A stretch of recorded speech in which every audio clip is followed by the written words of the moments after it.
26 inch का सीना, फुला 56 इंच। चाय वाले,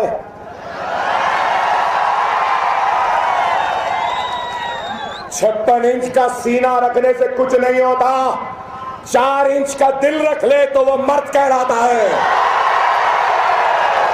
अगर आपको कोई तकलीफ है तो वार करना है तो मुझ पे करिए, मेरे दलित भाइयों पर वार करना बंद कर दीजिए। वार करना है तो मुझ पे कीजिए, गोली चलानी है तो मुझ पे चलाइए, मेरे दलित भाइयों पर मत चलाइए।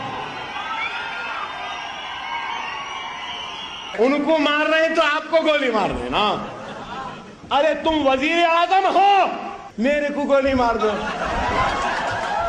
अच्छा बाबा, मार नहीं तो गोली आपको मार दो बोले। अब गोबर खिला रहे हैं तो उसको किसको खिलाना? हाँ, किसको भाई?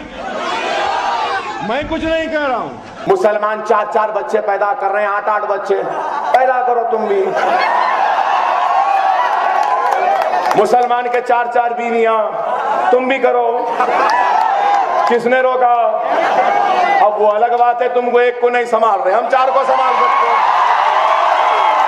अरे हिंदुस्तान की पहचान हिंदुइज्म नहीं है, मुस्लिमिज्म नहीं है, सिखिज्म नहीं है, पारसीइज्म नहीं है, क्रिश्चियनिज्म नहीं है। हिंदुस्तान की पहचान हिंदुस्तान का सेक्युलरिज्म है। मैं कहूंगा कि हिंदुस्तान का सबसे बड़ा झूठा, सबसे बड़ा धोखेबाज, सबसे बड़ा अदाकार, सबसे बड़ा कातिल अगर कोई है तो वह नरेंद्र मोदी। सवाल उनसे है जिन्होंने कहा कि बड़ा अवतार है, मसीहा है, फुला है, बदलाव आया, चेंज आया, अच्छे दिन। वाह क्या दिन आ गए लाइनों में खड़े हुए लोग। क्या अच्छे दिन? क्या इस अच्छे दिन के वास्ते वोट दिए थे देने वाले? मिस्टर मोदी, 15 लाख का जो सूट पहने थे ना, ओबामा आए वक्त मोदी मोदी मोदी लिखा हुआ था, वो काले धन का था या सफेद धन का था? अरे मुसलमान में राम का खून नहीं है, मुसलमान में आदम अलैहिस्सलाम का खून है। अल्लाह इलाहा इल्लल्लाह मोहम्मद रसूलुल्लाह का कलमा गूंजता है। अरे हिंदुस्तान को लव जिहाद, घर वापसी, गौ रक्षक की जरूरत नहीं है, हिंदुस्तान को 2 वक्त की रोटी की जरूरत है। तो वजीर आजम क्या बोल रहे हैं? क्या क्या बोल रहा है छिचोरा? आप बताइए, कैसा आदमी है बताइए? दिख रहा है वजीर आजम के वैसा? जहां गया गले मिलने रहा। सिर्फ एक काम अच्छा करा, ओबामा आए वक्त दिल्ली की सर्दी में चाय डाल के पिला रहा था। कितनी तकलीफ होती है मुखातिब करते करते मैं जानता हूं, मेरा अल्लाह जानता है। लेकिन फिर भी वो जिंदा, जिस किडनी पे गोली लगी थी, चाकू लगी, डॉक्टर्स बोले निकाल देना, पूरी फट गई। एक डॉक्टर बोला नहीं रहने दो, बाद में देखेंगे। आज वो गुर्दा, वो किडनी पहले से ज्यादा अच्छी चल रही। ये हाथ जो कहते थे लोग उठ नहीं सकता, अरे ये हाथ इतना मजबूत हो गया कि मुसलमानों की अजमत के लिए इख्तियार के गिरबान को पकड़ के खेलने के ताकत रखता है यह हाथ। अरे ये सब कुछ मुमकिन हुआ तो क्यों हुआ? इसलिए हुआ क्योंकि हम अल्लाह की रजा के लिए काम करते हैं। मैंने त्याग दिया। किसको त्यागा भाई?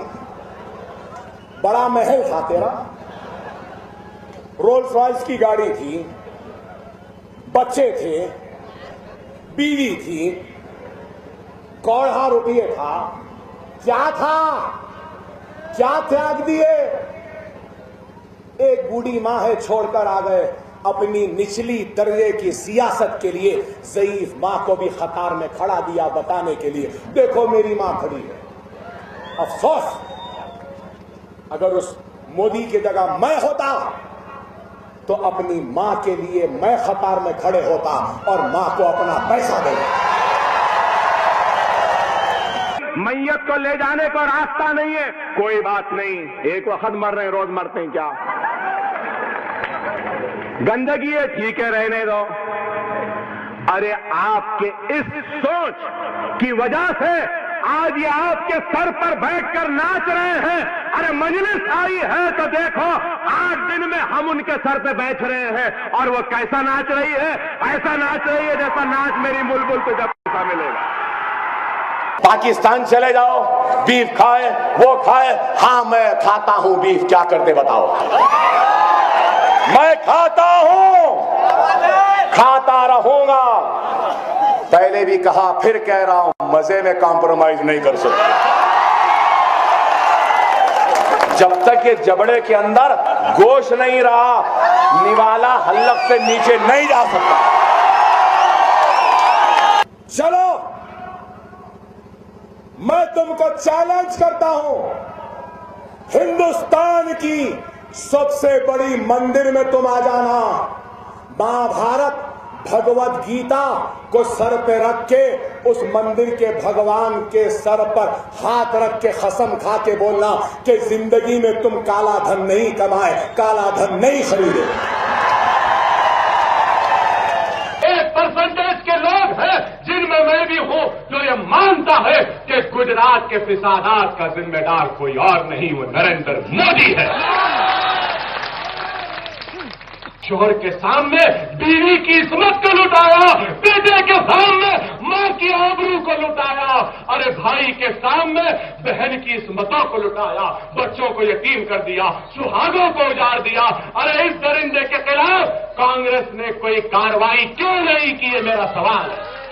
अरे मेरी आंख रोती है। अगर कांग्रेस 2004 में इख्तियार पर आने के बाद अगर इस शख्स को चार्जशीट करती, जेल में डालती, हथकड़ियां पिना देती, तो ये शैतान, ये जालिम हिंदुस्तान का वजीर आजम नहीं होता। ये आरएसएस नहीं, ये क्लब ऑफ बैचलर्स है।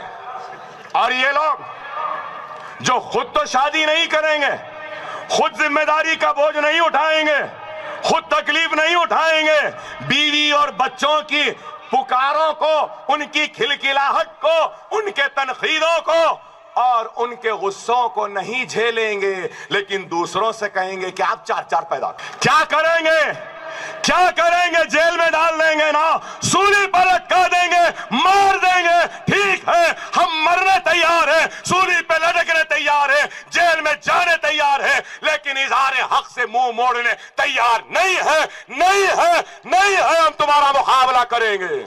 और अगर साल, 2 साल, 5 साल, 10 साल या जिंदगी भर जेल में रहते हुए मर भी जाना है तो अकबरुद्दीन ओवैसी को वो भी कबूल है, लेकिन तुम्हारे सामने हम झुकने को तैयार नहीं हैं। इलेक्शन में पूरा कैश में खर्चते हैं और फिर बोलते हैं भ्रष्टाचार के खिलाफ कर रहे हैं।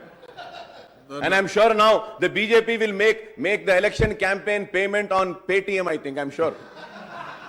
Mr. Modi will make a payment in UP elections by Paytm. और जियो बैंकिंग, प्लीज।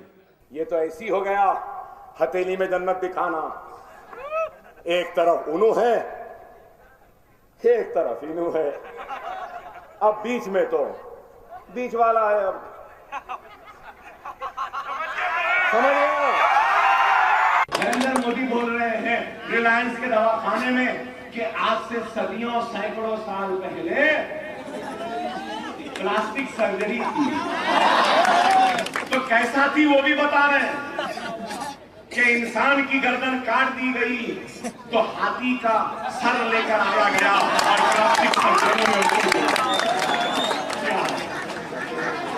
क्या है बताइए, क्या है बताइए? गुजरात में पढ़ाया जा रहा है कि वाहन गाड़ियां महाभारत के दौर में आ गई थी। टेलीफोन था उस जमाने में, नहीं मालूम ये भी कौन से किसके अवतार से नहीं। कन्वोकेशन था, डिग्री की तकसीम थी, वहां गए, मुखातिब थे, मुखातिब करते करते रोहित का जिक्र लाए। रोहित का जिक्र लाते ही क्या अदाकारी, क्या एक्टिंग थी, देखो जाके नेट पे भाई। कि मेरे ही देश के एक नौजवान बेटे रोहित को आत्महत्या करने के लिए मजबूर होना पड़ा।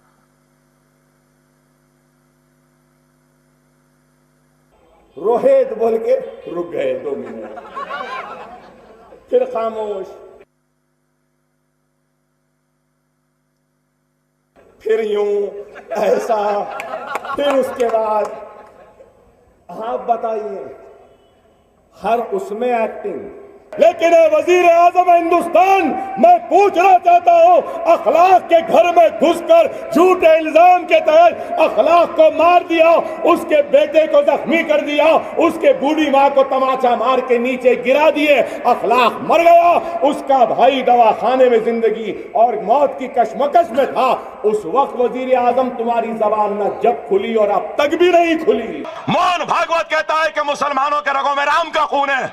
नरेंद्र मोदी, तुम्हारा और तुम्हारी हुकूमत का क्या मौक़िफ़ है? मोहन भागवत के खिलाफ क्या कार्रवाई करने वाले हो, मेरा यह सवाल है। हिंदुस्तान के हुक्मरानों, क्या तुमको शर्म नहीं आई? अगर जर्री भी शर्म है तो चूल्हे भर पानी में डूब मरो। एक बाहर के मुल्क का सदर आकर हमको किस तरीके से मुल्क को चलाना चाहिए कहकर चला जाता है, शर्म की बात है। इख्तियार मिला तो हुकूमत करना भी नहीं आया। ये तो नॉन रेजिडेंट प्राइम मिनिस्टर हो गया, बस घूम रहा है। हमारे पास हैदराबाद में उर्दू में बोलते हैं, पता नहीं यहां भी बोलते या नहीं, कि नादीदे को मलीदा मिला तो फातिहा देने मुल्ला नहीं मिला। फिर ये भी बोलते हैं कि नए फकीर को भीख की जल्दी। एक नए फकीर को मौका मिल गया दुनिया फिरने का, देखने का, तो उताना पड़ा है, बस फिर रहा है। कहीं जाके ड्रम बजा रहा है, दौड़।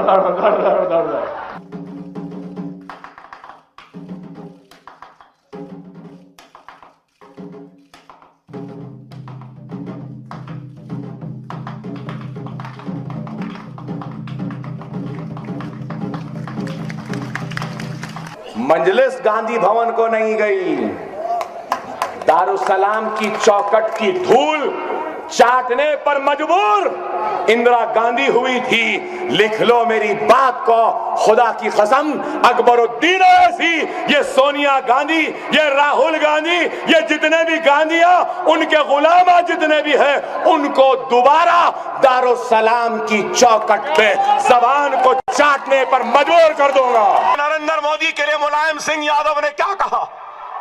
वाराणसी में जलसे में मुलायम सिंह यादव ने कहा कि नरेंद्र मोदी वो शख्स है जो इंसानियत का कातिल है। मुलायम सिंह ने कहा वाराणसी में कि नरेंद्र मोदी वो शख्स है जिसके हाथ हिंदुस्तानियों के खून में डूबे हुए हैं, रंगे हुए हैं। और वही मुलायम सिंह इसी इंसानियत के कातिल को आशीर्वाद देता है, अपने घर की शादी में मदू करता है और उसी खून में डूबे हुए हाथों में हाथ अपना रखकर हाथ मिलाता है। मुंबई नगरी के यूसुफ खान, दिलीप कुमार, अमिताभ बच्चन, शाहरुख खान, सलमान खान शर्मा जाना और कहना कि हमारे से बड़ा एक्टर तो ये है।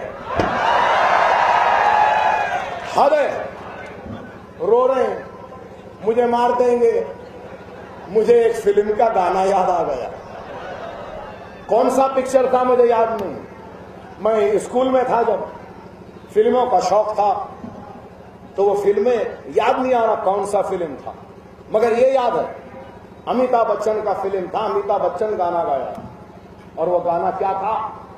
हंसते हंसते रोना सीखो, रोते रोते हंसना सीखो।